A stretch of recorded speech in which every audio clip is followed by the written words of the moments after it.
Hello, friends. Welcome to the Nugget Climbing Podcast. This is your host, Stephen Dimmitt.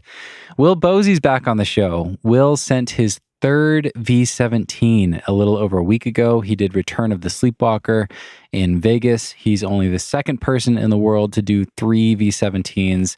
It's a really big deal, and I was super stoked to talk to him. I've been following him on Instagram and following his journey on this boulder. I was really excited for him when he sent, and I actually got a chance to sit down and talk with him about the send this morning. I recorded this just a few hours ago. I wanted to get it out as quick as possible. This is totally uncut. I didn't edit it really at all, aside from trying to make it sound a little bit better for you guys.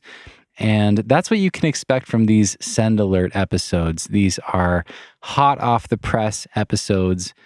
I try to keep tabs on all the guests that I've had on the show and what they're up to. And whenever someone sends a really hard project, I'm going to try to get them on the show as soon as possible and share all the deets with you guys so you get to hear about it. So that's what's going on in today's episode. It's 40 minutes long. We talked about Return of the Sleepwalker quite a lot and some of the other projects that Will is excited to get back to, what's next for him, and I really enjoyed the conversation. This guy is full of psych. He seemed just giddy about his send, and it was really fun to chat with him. So I hope you guys enjoyed this one. Also, if you want to watch the video of this interview, this is brand new, but I put the video on Spotify for patrons. So if you become a patron and head over to the patron feed on Spotify, you can actually watch the uncut video while you listen. That's something new. I'm trying it out. I'm curious to see if you guys like it. If so, I'll be doing a lot more of that. But go check that out on the patron version of the show on Spotify. All right, without further ado, here's Will. Cause no one can do it like we do it, like we do it, like we do it. Cause no one can do it like we do it, like we do it, like we do it. You're still in Vegas? Yes, here for till next weekend. Okay. Did you have a predetermined amount of time before the trip? Yeah, so booked the trip for 2 months, I think, pretty much. And I had the option where I think like I would have been able to change the flight, so I could have stayed a bit longer if needed. So like my thinking was like 2 months should hopefully be enough time. But if I'm really close and I haven't sent and I can do what I did with Burden and just extend the trip and then stay a bit longer. But instead, it's ended up that I've had like an extra 2 weeks where I get to kind of chill and go and try other boulders. It's just been super nice. Oh, nice, man. You're in bonus round. That's such a good feeling when you do the thing and then you have extra time and you can just go do all the classics. That's awesome. Exactly. So stoked for you. Congrats, man. I was I had a lot of fun following your journey. I was really excited to see that you sent. I was surprised that you said, your Instagram post, you wrote your mind was blown because you had no expectations coming into the trip. And I kind of wanted to start with that. I mean, did you train for this? We're talking about Return of the Sleepwalker, of course. Did you train for it? Was that your goal going into the trip? You just tried to not have expectations because you hadn't tried it before? Yeah, so there's like, I guess, 2 parts to that. Firstly, it's Return of the Sleepwalker is sandstone. I basically never climb on sandstone anymore. I know. How did you do that? Like, it's super famous for the like, yeah, I know it's weird, but I don't know. I'm just climbing limestone all the time now. And then it's really famous for the crux, like sloper move.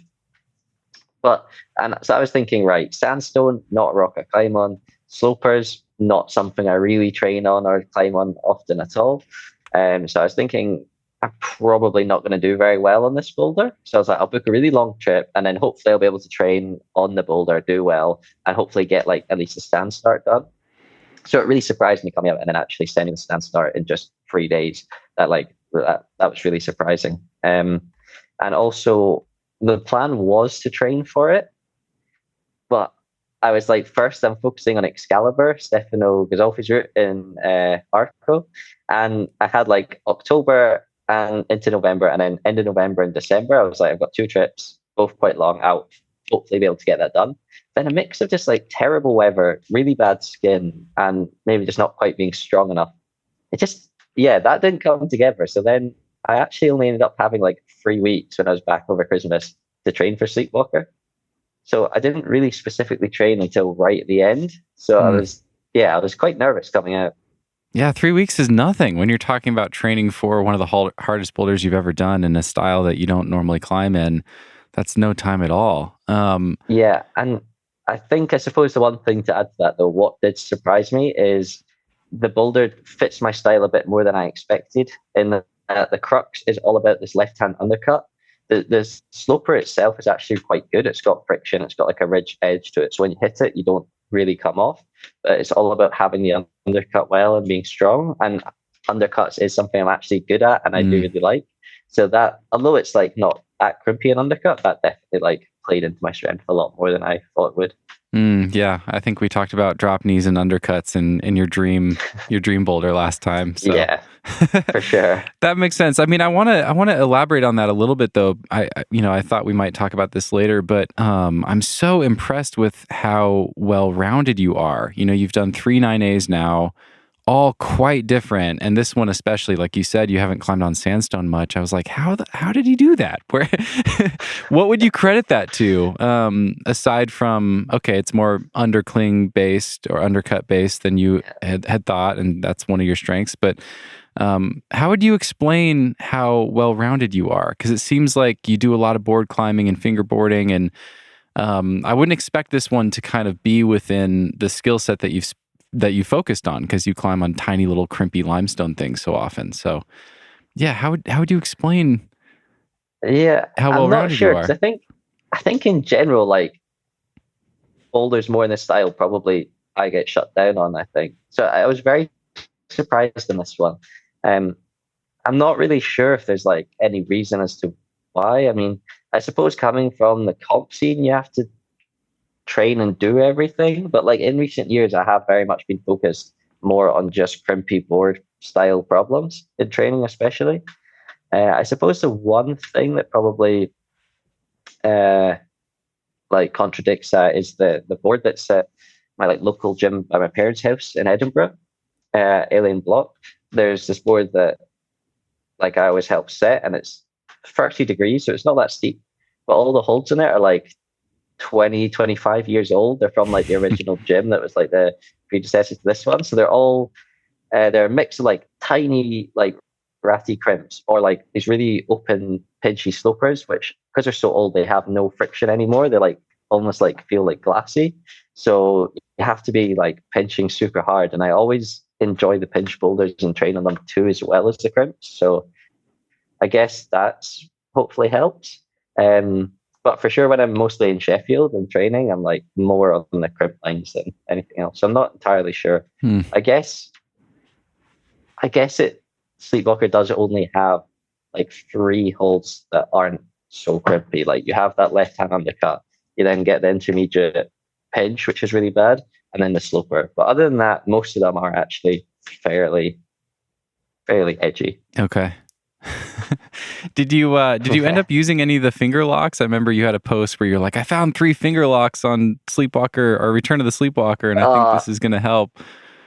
Did you end up using any of them? Yeah, I found so many in the end, and I think they're good. There's a lot that are really nice, but are probably not in a position that would help the sequence. There is one which I think would make a difference. So you do the first 2 moves the same, but then instead of either going to the shoulder as what Daniel did, or what I did, which was going to like a sloper and putting a heel and then reversing the shoulder as an undercut, you could go straight to that hold, but like as a finger lock where it jams, and it does jam really well, and you'd be able to go straight to that, which would mean an easier move there, and then you can just walk the feet up, which I did, and you go straight up. So you'd skip 2 moves, and it'd probably be like they'd probably both be easier moves. The only setback is the lock is like good on the right side, but on the left there's like a spike that goes right into kind of where the tendon is. And I don't know, I never really do finger locks, so it hurt really bad, and I wasn't confident enough to know that it wasn't going to just injure my finger if I tried it. Yeah, but like I did the moves, like it does work, and I feel like it could be a good way of doing it, but I feel like you have to have like a pretty good level of jamming to actually be confident enough to make it work and not to like mess up your game. maybe it'll be Pete Whitaker's first V17 or something. Yeah, maybe. Well, man, how did it feel to start climbing on it? Because you go into the trip, try to have no expectations. Day one, I watched your video of the stand of Sleepwalker, and you said your goal for day one was just to do all the moves, and then by day 3, you've already sent the thing. So, was it surprising? How did it feel to start trying the stand? Oh yeah, very surprising. I mean, it was incredible. Being me, I got lost on the way to the boulder. It's everywhere I go, I get lost. I can't help it. Red Rocks is confusing and tricky. Yeah. Yeah. What I've decided is the guidebook descriptions for crags should be written by people that have only gone once, rather than the developers, because the developers know where the boulders are, right? Uh-huh. But it's people like me that need the help. But yeah, so just so excited to get there, and just it looks as impressive when you get there as it does in the videos. So I was just so psyched. In the first session, yeah, just trying each move, just trying to work it out. Basically, I had Nathan Williams there almost every session as well, and because he's got all the beta down as well, it was like so useful. I was able to basically get a lot of the micro beta straight away from the first session, which I think probably made quite a difference too. And yeah, the first session went really well. I linked the top half, I think, together, and I wasn't so strong in the bottom, but I think the bottom half of the boulder is like very movement based. So every time you try the moves, you just learn it a bit better, and it gets like easier and easier. So by the second session already, the bottom felt like way better. And yeah, I like got quite close to sending in the second session, which was crazy. Yeah, your timeline's wild. It's just like day 1, trying to do all the moves. Okay, did all the moves. Day 2, wow, huge links, amazing. Day 3, oh, sent it, first go. And those are all like, it's like climb day. It looks like climb day, rest day, climb day, rest day. And just, a few days after you got there, you'd already sent the stand. How much harder is the sit? Yeah, the sit's a lot harder. It's I think the beta that I did, so that like weird heel reverse undercut rather than the Gaston, is easier than what Daniel did. But I think the crux of the boulder all comes down to the sloper move.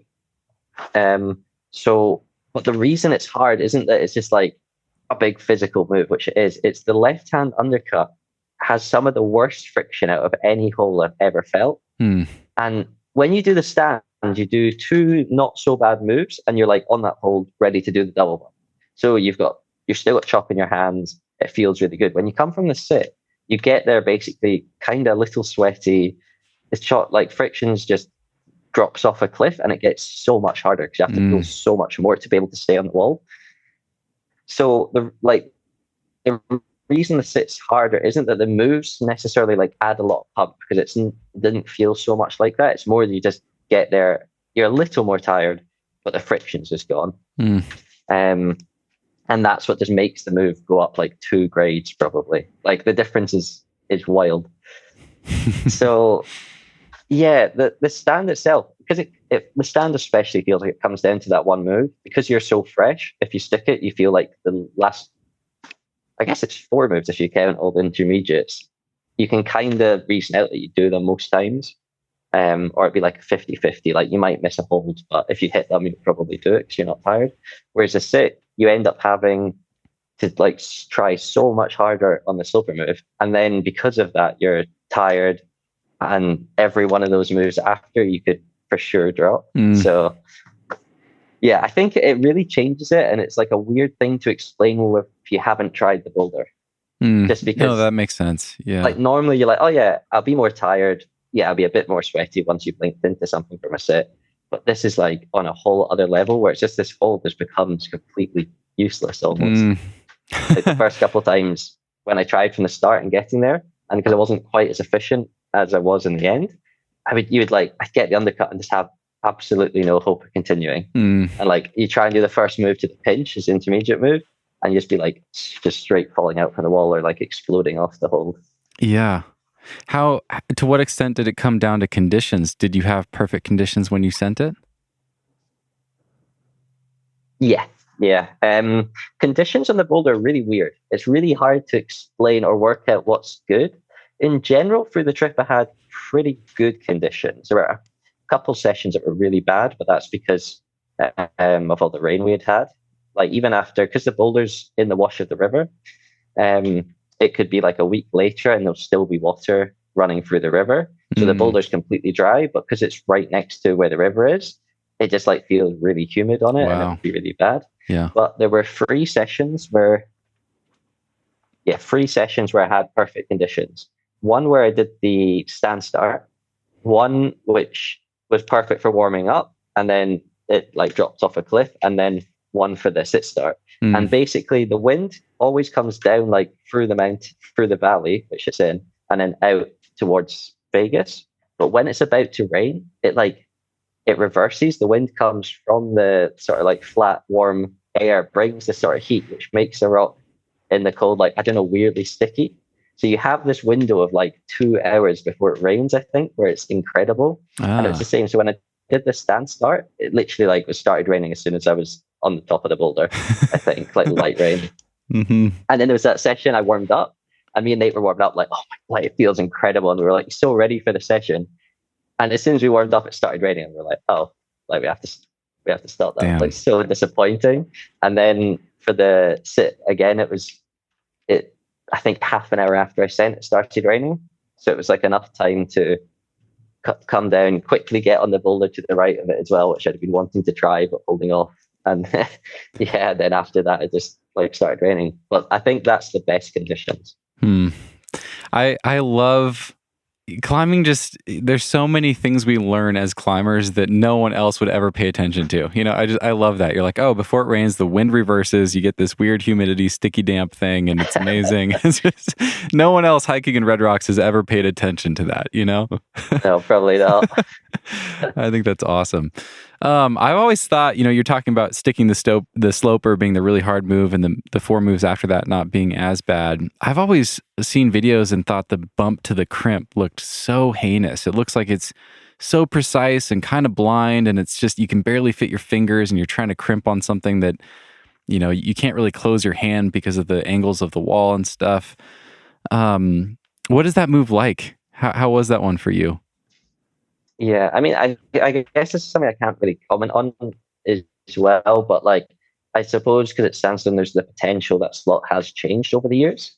But the move itself is fine. It's really easy to mess up. So like, because it's super blind when you're under the rock and you're like fully extended, you can very easily miss it. And normally, if you're just a little off, you can hold on, but it makes the next move like absolutely desperate. So like hitting it right is absolutely key, and that's like quite hard to do. But it's only like a 4-inch bump or something, so it's not that hard. It is, but it is really easy to mess up. On the go, I did the sit. I missed the bump, but I was on it enough I could just hang. And what like Nate had worked out, which I was able to eventually do as well, is when you match into sloper, you can like with a toe hook bring your weight really under the holds, and then you could readjust the crimp, which then means the last two moves you can have a really good shot at, which like completely changed the game, I think. Whereas if you're like just doing the bump, hitting it wrong, and then having to continue, that next move is crazy hard. Oh, that's brilliant. Yeah, like contingency beta. Yeah, that's really great. Exactly. Yeah. What did you do during all the bad weather? It seems like, you know, your first few days, your first few sessions to do the stand were reliable. And then, you know, I was following your updates. You had like whole weeks where you wouldn't try the boulder for a week. Yeah. Are you climbing on other things because you're just waiting for that river to dry up? Or are you climbing in the gym? Or are you just resting and waiting to try again?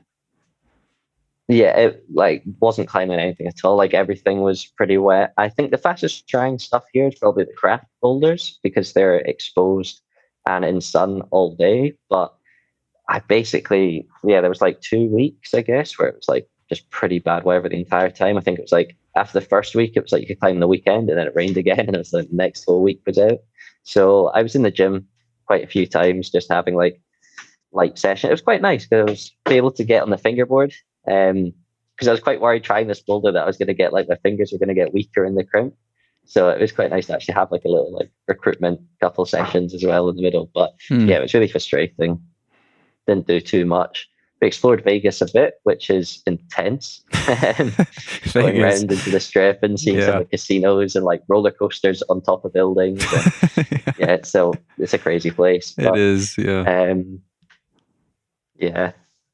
Yeah. Didn't do too much really. Did quite a lot of walking around, looking at different boulders. I thought, it'd be cool to come back and try this. But yeah, I think in total I climbed like 4 or 5 boulders if you count the like stand and the sit or something. I basically just didn't do anything else when it was, especially like when it was wet. I was just in the gym. Yeah, so that's interesting. So you did some hangboarding to keep your recruitment topped up. Otherwise, it sounds like you kept the sessions, on the lighter side, so you're not fatigued from them. Do you think those breaks helped? That was something I was curious about. I'm sure it's frustrating because you just want to get back on your project, and I haven't talked to Daniel, but I'm so like confused and amazed when some of these amazing, top level performances get done when the climber is just going day on, day off and trying the same thing every single time. It's like, I don't know if this is a good comparison, but I would never like do a hard, deadlift session and then take a rest day and then deadlift again, and climbing's different, but for me personally, I always feel like I'm more fresh for the boulder if I'm kind of rotating between different types of climbing days and not just hammering the same thing. How do you feel about it? Did those rests, those breaks, did it help and keep you fresh for the boulder, or do you think you would have done it faster if you'd had better weather? It's a really good question, actually. And I think for some of the weeks it was really nice because the one thing, that slot move that we were just talking about, it destroys your nails. I don't know if you've ever like been on the speed wall, but when you do like that speed climbing and every hold you're like just grabbing as fast as you can, you like scrape down the wall and it like kind of chips up and then makes underneath of your nails bleed. This move did the same thing, and it was like it would get me so painful all the time, like touching anything. So when you'd have like a week off and they'd heal a bit, it was actually kind of nice. But the thing with this boulder is it's so movement based that like the sessions build on each other. So having the rest could be quite good, but it would definitely like set you back a session. And then it would feel like you'd need to have an intro session to get back to where you were. But then the next session again would be way better. So it felt like the rest was okay as long as then you had like a period of a week or two where you could have like some consistent sessions to build back into it. I guess, yeah. The one thing, I don't know if it's like good mentally as well going to the gym, because like they had this moonboard set that I've never used and I couldn't do anything on it. I got like completely shut down. I was like, oh no, I'm not feeling strong at all. But yeah, I think for Sleepwalker having consistent sessions is good. I think for some boulders though, it's definitely tough, especially because it will like get your skin in the same places. So if you're trying to rest your skin, you're always just getting the same and like cuts in your fingers, and the same things feel tweaky. So yeah, it's difficult, but I think it's if you're close to sending and you know it can go and you just need like a little bit extra, then one rest day it makes sense. But for sure, like having 2 rest days for me, like quite often makes a big difference. How was your progress? I mean, aside from the rest days and the breaks with weather, it seems like it was pretty linear progress on the whole thing, the stand and the sit. Did you have any terrible days where you just couldn't do some of the links, or was it pretty linear? Yeah, I had like 1 or 2 sessions, I guess, which were really bad, but I still was like able to do moves, but I couldn't link, and the moves felt really hard. They felt like harder than they did before, but that was in general after periods of rain. So it was like that first session back, and then the next session I would go back, it would feel way better again. So it was like hard for one session, but never more than that in a row. And I think it was just because you kind of lose the movement. Gotcha. That makes sense. Yeah. And how did it feel when you did it? Was it at the limit, or did it feel really good? Do you feel like you have more potential? Yeah, I answer that in parts, I guess. So the climb, I only took 1 rest day because it was going to rain. I was like, I have to go that day. So I didn't feel 100% fresh. And pulling on, like, it felt like really good. Like every move was feeling pretty chill, like stuck the sloper well. I then completely messed up the bump, like I was saying, and like almost dropped it. I had to readjust like 4 to 6 times or something to be able to do the mission. Wow. But then because I was able to like readjust off like the toe hook, I could then do that like final move and like did it perfectly. Felt kind of floaty. Did the campus bump. Felt really good. Like matched in. It's like, yeah, I didn't feel like I was going to be at my limit, but then once I actually like did the mantle over, which is really chill, and like stood on the jug on the slab, I realized I was like completely out of breath. I had to take like a minute or two to be able to like get my breath back and then actually go up the slab. So I think it was a lot harder than it almost felt on the climb. But I think part of it's maybe not my like perfect style. And I'd like to think that if I had a project as well where I could put like way more time, like multiple seasons in, I'd be able to like push it further. Yeah, that's exciting to hear, man. I hope you find that perfect project. So what's next for you? I mean, aside from enjoying the rest of your trip, I'm also curious to hear if you're trying any other projects while you're there or just enjoying your climbing and doing things that you can do really quickly. But now you've done 3 9A boulders, 3 V17s. I kind of want someone to try to do all of them, like, are you interested in Megatron and Soudain Soul, and Fontainebleau, or Charles Albert has a couple, and it seems like Aiden's getting close on something near his home that's probably going to be in that range too. Has this changed anything for you? Are you psyched? Are you on to the next, or how are you thinking about what's coming next for you?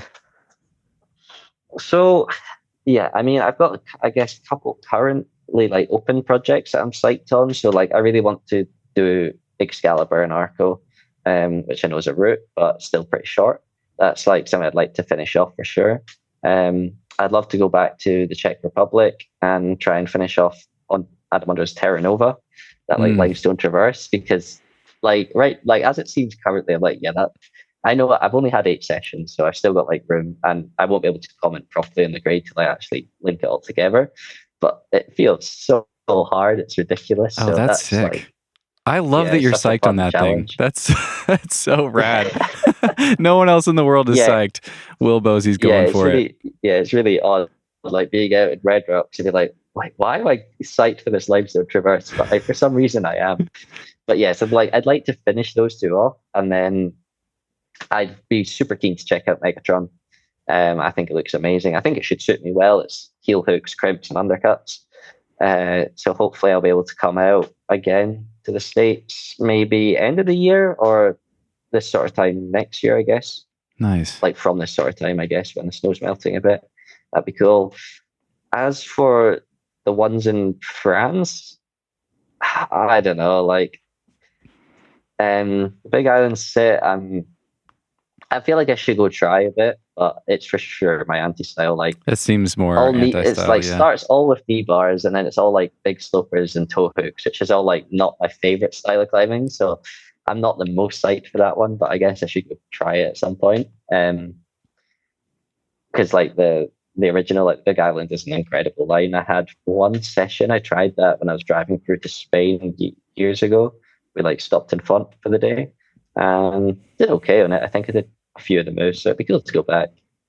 But yeah, I don't know. I'd love to find like my own project. I feel like I was saying this last time, but I did like a lot of walking, looking at boulders last year, and I just couldn't find anything that I was looking for, unfortunately. Yeah. But hopefully I'll find something this year. Yeah. It seems, I mean, the harder things get, it just seems like you're looking for a needle in a haystack, to find that really hard, inspiring thing that's also just barely possible. But I hope you find it. Very difficult. Yeah. Thanks. Do you think it helps you that you are trying routes still? Like you're more of a route climber than a lot of the other top boulderers, and trying things like Excalibur seems like it would be really helpful for Return of the Sleepwalker, for Alphane, for maybe Megatron. Like a lot of these hardest boulders are just combinations of things, right? They're just long sit starts, really long boulders, putting hard sections together.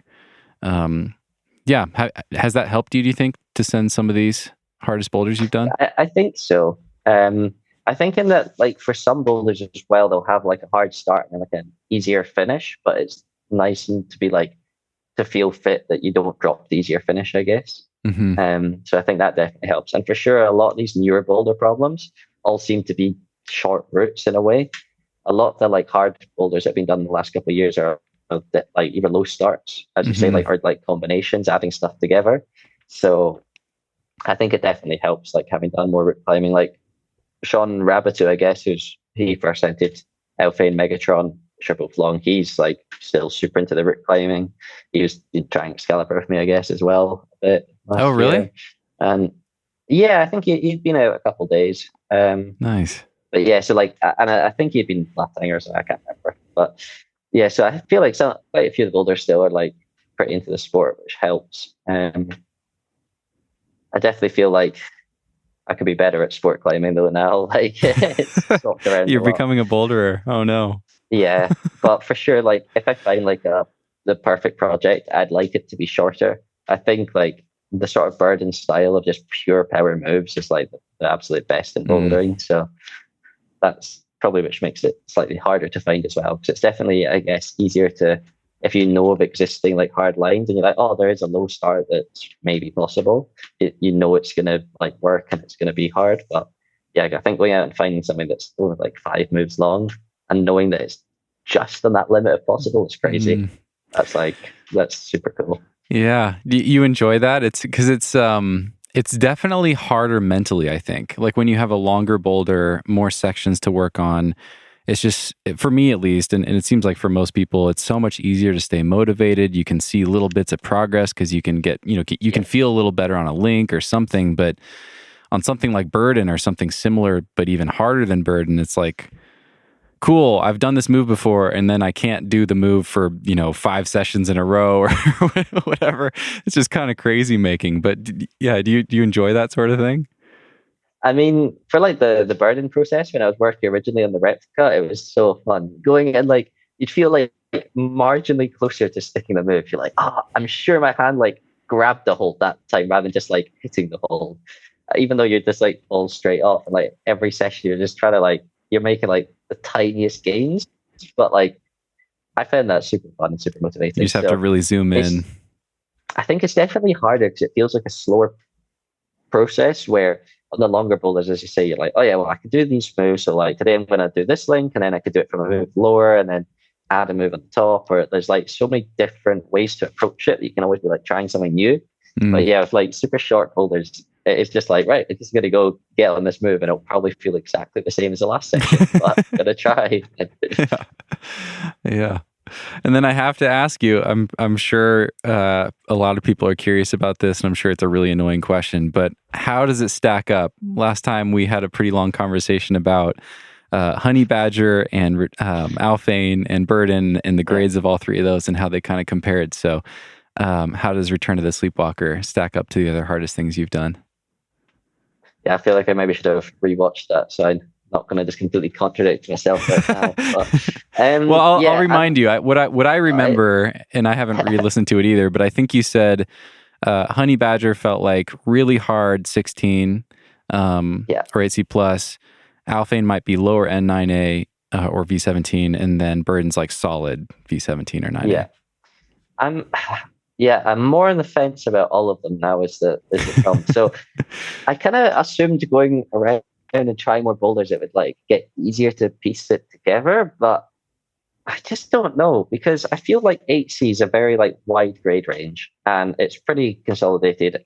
Most 8Cs, you're like, yeah, that's an 8C. It's going to be really hard to do, but it shouldn't take that long. Like in my head, it's like when I do 8Cs, it kind of feels right. Whereas like the 8C plus and 9A, I can't really see much like difference between them.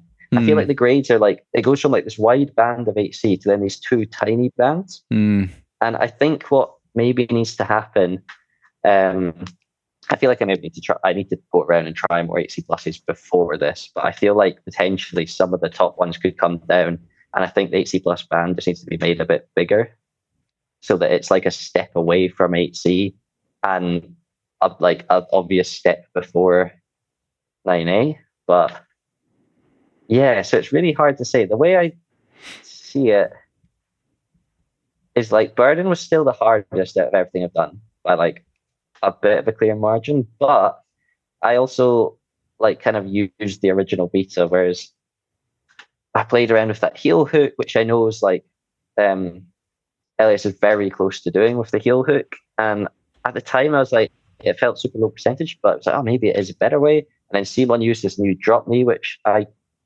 didn't try from where he had his foot, and that looked good. It like took a move out of the climb. So you're almost like, oh, maybe that's not even as solid as we thought. It's hard to say. And then like for Return of Sleepwalker, I used this other beta, which Daniel did try, and it was like his original sequence, I think, through, and then he like ended up going for the gas stunt. But to me, the gas stunt is just so much harder. That I feel like it probably brings it down a bit. I think the thing is, I feel like we just see more people climb at this level, trying them, and then we can get like a bigger consensus going. Because I don't know what is like what's right currently, but it definitely feels like there's something wrong in that they just feel too close together. Like the difference between 8C plus and or like 16 and 17 just doesn't quite feel like there's a big enough step, maybe. That's really interesting. Yeah, I wonder that. Yeah, Will Bosi just bringing them all down. No, I don't know if it's about bringing them all down or if we need to like take a lot of the 8Cs out into the 8C plus range and like make that smaller. But like, right. I feel like they're just currently not in the right place. Yeah, no, that's interesting. I mean, I remember there was kind of a long stretch of time where everything that was maybe 8C plus just got called 8C. Like everyone was afraid to kind of take that next step. And, you know, and then like, you know, Daniel's Hypnotized Minds ended up getting upgraded. I'm sure a couple others deserve it too. So yeah, that does make sense. It's kind of happening on both ends. Yeah. Yeah. And I mean, even from like, I guess my personal side, so for the stand start for Sleepwalker, I took 15 instead of 16 for that. But like I could be wrong on that. And thinking about it, I was like, oh, the thing is, for sure, it felt easier than some of the boulders that I've like previously downgraded as well. So the one that there was Aiden's boulder in Wales, Isles of Wonder Sit, I took 15 for that instead of 16, but I'm pretty confident that was harder than the standard Sleepwalker. So maybe that is actually 16. Maybe like I've just been a bit off and been too harsh in some things. But then again, maybe I'm right and it is the other way around. I feel like currently I just need to try more, travel a bit more, and then hopefully it'll like make more sense. I know it's not maybe the best answer, but I think you're just crushing. You're just absolutely on fire, and maybe some of these things are harder than you think they are. Yeah, but it's tough. Maybe, it's tough when like it's very hard to know. Yeah, I imagine like, you know, one or two other people have done these things. Yeah, and then you find slightly different beta that makes a big difference for you personally. It's just grades are so confusing and weird. Yeah. Right on. How are you going to spend the rest of your time in Vegas? I felt like completely destroyed having like, it was weird. Like it rained straight after I sent pretty much, or like half an hour after. So I had time to do that one other line to the right. But what was that one? Wet Dream. Oh, sick. 12. Oh, amazing. I was like, that's a dream boulder. People have been trying it basically the whole trip. It's like super popular one there. So I had all the beta and everything, so I was able to get the flash, which I was super happy with, because just watch everyone have fun in it. I was like, oh, I really want to try that, but I was like just having to focus. But yeah, after that, I felt we had like a week of basic rain, so we couldn't climb anyway. But I was just so tired. I felt like mentally, I think, drained as well, just from like hard projecting. So I'm taking it, I think, quite chill the last little bit, not go too hard, and just try and then treat it as almost like a bit of rest and then training, getting back into training, so that when I go back to Europe, if conditions are good, I can get back to Arco or to Terra Nova. I've checked out Trieste. I'd love to go and send that one. And then I'd love to go back, and like there's quite a lot of just like lower grade sort of classics I'd like to go around. I'd love to check out the Nest in Kintsugi as well, but I think they've got like pretty savage walk-ins, which is for sure not my strong point. So. Nice. Yeah, we'll see. Awesome. Well, sounds like you can't go wrong. You got lots of good options. It's interesting, isn't it? Like it's interesting how when you're trying something really hard and you're really focused like that, you're almost like I don't know, somehow your body just goes into overdrive. It's kind of like the same thing as when you're studying for exams or something, and then you get sick right after the exams. It's like your body finally relaxes and you're like, oh, like I'm way more tired. I've been like borrowing from the future to try to do this thing now. Yeah. And it's crazy. Like you can really stay revved up like that for a long time. And then as soon as you do the thing, or as soon as you decide like it's time to move on, there's just this crash. And I've experienced that too. I find that really fascinating. Yeah. It's really surprised me, I guess. I think it's been different as well, because like after everything, I didn't really have that. Like I went on and had like a really good end of the trip. But then like after Burden, because I came straight back to the UK, like 3 days after I sent, and I took 2 weeks off. I guess I didn't really realize it either. But yeah, trying to like go back out, like, oh, I'm going to try these sick lines. And I get there and I'm like, I feel destroyed after just walking in, like starting climbing, you know? So yeah, it's interesting for sure. So either Terra Nova or Excalibur is next when you get home, just depending on weather? I think so. Okay. I mean, if weather's good, then Scotland, there's a couple of projects I want to go check out. Realistically, it'll be wet because for some reason it always is. Yeah. I'd also be potentially keen to go back out to Switzerland if it's possible and join Aidan trying that absolutely savage looking crimp line. So I remember looking at that midnight before thing? he tried it. Yeah, the Midnight Project. Yeah. Which I can't, like, it's hard to even explain just how small the crimps are. It's really cool. So I looked at it but never tried it. So maybe it'd be fun to go and actually like check out. Nice. Yeah, it looks like he's so close on a couple real hard new ones. It'll be exciting to see what his next year brings. Yeah. For sure. Very cool. And for you. Yeah. I'm excited for you, man. I really appreciate you doing this. It's really good to get you on. I'm going to edit in you sending Sleepwalker and the green screen behind you. Make this like... Thanks for having me.